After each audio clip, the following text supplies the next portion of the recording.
চলে যাব মুখ্যমন্ত্রী এসে পৌঁছেছেন।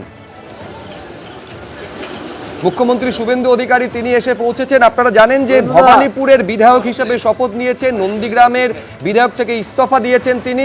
ফলে স্বাভাবিকভাবেই নন্দীগ্রামে উপনির্বাচন হবে এবং তা নিয়ে আলোচনা হতে পারে আজকে এই রুদ্ধদ্বার বৈঠকে বলে মনে করা হচ্ছে। এবং অবশ্যই পরবর্তী বিজেপি প্রার্থী এই নন্দীগ্রাম বিধানসভা থেকে কে হবেন তা নিয়েও একটা আলোচনা চলতে পারে। গুরুত্বপূর্ণ হচ্ছে মুখ্যমন্ত্রী শুভেন্দু অধিকারী এটা আগেই স্পষ্ট করে দিয়েছেন, নন্দীগ্রাম থেকে ইস্তফা দিলেও নন্দীগ্রামবাসীকে এটা তিনি বুঝতে দেবেন না যে তিনি সেখানকার বিধায়ক নন। ফলে পরবর্তী যে বাইপোল বা উপনির্বাচন হবে সেখানে বিজেপির তরফে কাকে দাঁড় করানো হবে তা নিয়ে আজকে বৈঠকে আলোচনা হতে পারে বলে মনে করা হচ্ছে। রুদ্ধদ্বার সেই বৈঠক হবে। হ্যাঁ, আমি যেটা বলছিলাম এই কোম্পানি ছাড়াদের তথ্য এটা আপনারা মিনিস্ট্রি অফ কর্পোরেট অ্যাফেয়ার্সের ওয়েবসাইটেই চলে যান, যেখান থেকে এই তথ্যটা 6600 পেয়েছেন সেখানে দেখবেন। ঠিক একই প্রশ্ন করুন 11 থেকে 25 কত কোম্পানি পশ্চিমবঙ্গে নতুন এসছেন, দেখবেন 1,46,000 ছিল যেটা 2011-এ, সেটা হয়ে গেছে 2,56,000।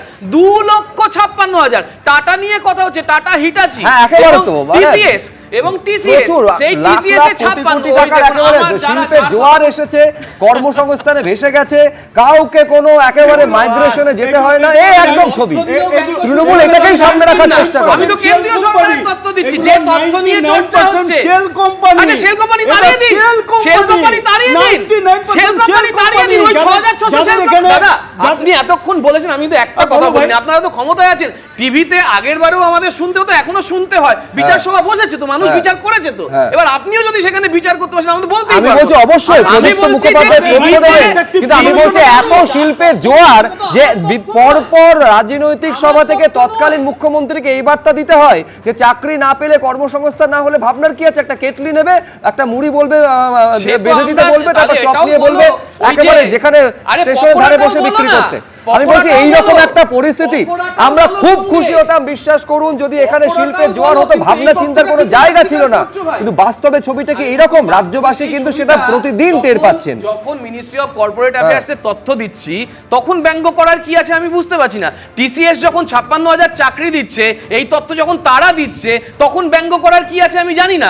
সেক্টর 5-এ 2011-এ কি ছিল, তখন তোমাদের ক্যামেরা সেখানে গিয়েছিল, সেই ভিডিও দেখাও আর এখন ভিডিও দেখাও, তাহলে বুঝতে পারবে। ঠিক আমি বলছি সেই সেক্টর 5-এ যখন ইনফোসিসের সেকেন্ড ক্যাম্পাস তৈরি হয় তখন আলাদা করে শওকত মোল্লাকে বলতে হয় এখানে যেন কোনো তোলাবাজি না হয়, সেটা যেন শওকত মোল্লা দেখে। বাস্তব পরিস্থিতি এটাই। সমস্যা হচ্ছে কি জানেন তো, আমি রবীন্দ্রনাথ ভট্টাচার্যের কাছে যাব, আমি বলছি এইটা হচ্ছে বাস্তব সমস্যা, যে সমস্যাটাকে তৃণমূল মানতে চায় না।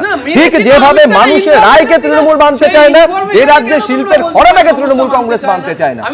রবীন্দ্রনাথ ভট্টাচার্য আরে স্পঞ্জ আয়রনের সঙ্গে স্টিল ফ্যাক্টরি তুলনা করবেন না। স্পঞ্জ আয়রন দূষণ ছড়ায়, বোঝার জানার চেষ্টা করুন একটু। 6688 আমি বলছি শিল্পের জন্য রাখা জমি। আমি আবার বলছি শিল্পে তো এই রাজ্যে জোয়ার এসেছে, বারে বারে প্রদীপ্ত মুখোপাধ্যায় বলছেন।